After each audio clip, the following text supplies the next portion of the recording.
Hello! The new Stygian Onslaught dropped about a week ago, and after testing a bunch of teams and finding new strategies to deal with the Nod-Krai bosses, I decided to make another video without using Nod-Krai units this time. As usual, none of the 5-star units have constellations, no one is using 5-star weapons, and the Battle Pass weapons are not allowed. So without further ado, let's get going right away! For the Hera, I tried a bunch of different stuff, and the one thing that worked the best by far for me was to bring a Pyro DPS together with Xiongling and a Cryo unit that can somewhat quickly deal with the shield. Here I decided to take a Crescent Pike Escoffier with 4-piece tenacity, which is a little bit better than Crescent Pike Rosaria, but ideally the best Cryo units for this are Sacrificial Sword Ayaka, and Cryo units with Skyward Blade, especially Skyward Blade Skirk, but it's a bit sacrilegious to use her just for that. Unfortunately though, I have neither Ayaka nor Skyward Blade, so I had to go with Escoffier. Alternatively, I've seen people use C6 Diona for her EM buff, but I didn't get much results with her because she takes too long to break the shield and I had to sacrifice an entire rotation. As for the Pyro carry, anything that isn't horribly bad should work here. Moika obviously works, Arlecchino works like wonders, I've also seen people use Lini too, so some Hu Taos as well, but I'm not sure about the level of investment required. And Gaming can do it too, but you need good builds to make it work, and since Gaming doesn't front load a ton of energy like Arlecchino and Moika, I had to give Favonius Sword to my Bennett, which lowers his attack buff a bit. Also, there's a sweet spot where you can hit the boss twice with the Pyronado, but I don't really know it very well, so I didn't hit it very consistently. Anyway, apart from these teams, I've seen people do Neuvillette, Farina, Shilon and Xiongling, with Crescent Pike Xiongling for the Pyro Infusion. Obviously, Skirk is really good against it, and also overload teams where you spam normals with Fischl to quickly break the shield with physical damage. There's probably a bunch of other teams that could work, but yeah, for me the best results by far was to bring Xiongling together with a Pyro DPS and just spam the melts. For the second boss, if you don't have a Nod-Krai 5-star to pair together with Aino, get ready for a massive DPS check. As far as teams go though, you really don't have that many restrictions. You kinda just want to bring the strongest team you have, and preferably a team that can front load damage to get through the grey health faster. Here, I decided to play an Arlecchino overload team. It would have been much easier with Moika, but I wanted to try not using that on carries. As far as other teams go, well, at C0 R0 investment without Nod-Krai units, I honestly haven't seen much teams other than overload teams with Arlecchino, Voressa or Moika, and Skirk teams. Walani is probably possible, but this boss moves a lot, which kinda sucks for her. Anyway, the main strategy here is to make sure you line up your big damage window with the grey health. You really want to deal as much damage as possible to this grey bar, because everything else will be fully healed. Then the boss spawns his minions. If your team has AoE, you can try to hit the small guys on the way while focusing the boss. But if you don't have AoE, you're probably better off just completely ignoring the minions and dealing as much damage as possible as fast as possible to the boss.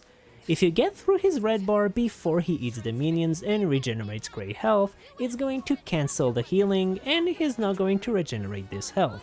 So it's quite a big deal to get this red bar down before he consumes his minions. But once again, you also want to line up your big DPS window with the grey shield to take out as much from it as possible.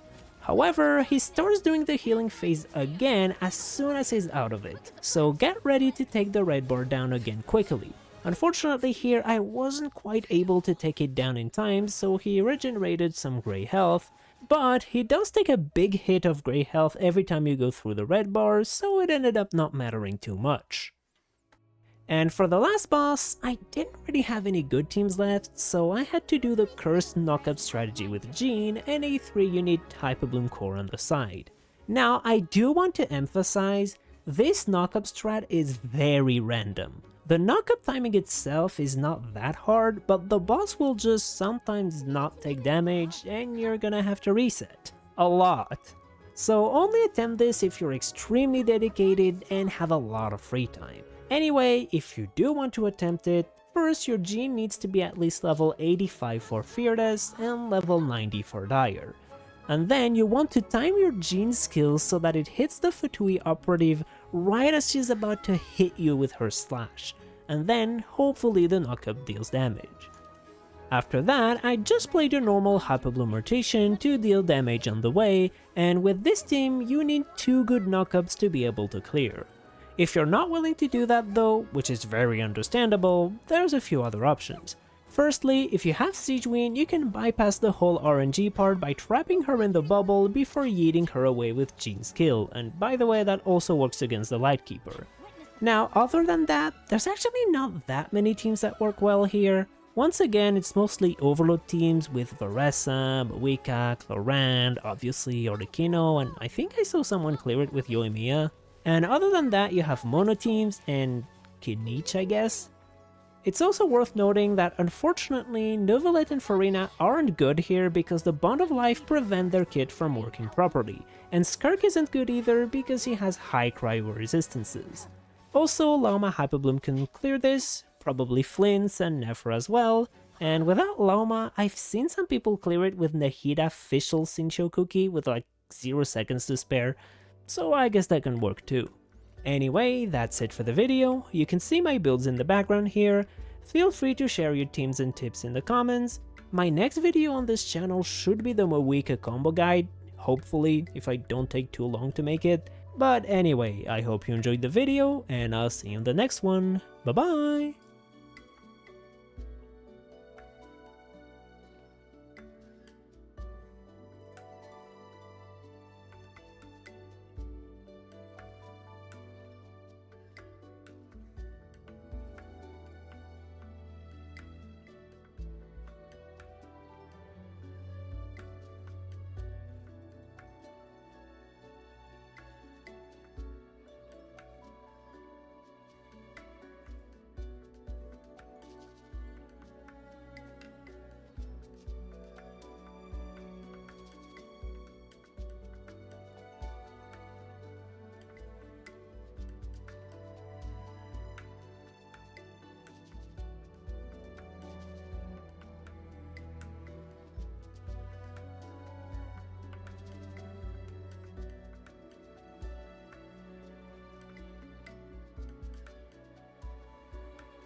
Up to it, Manzai!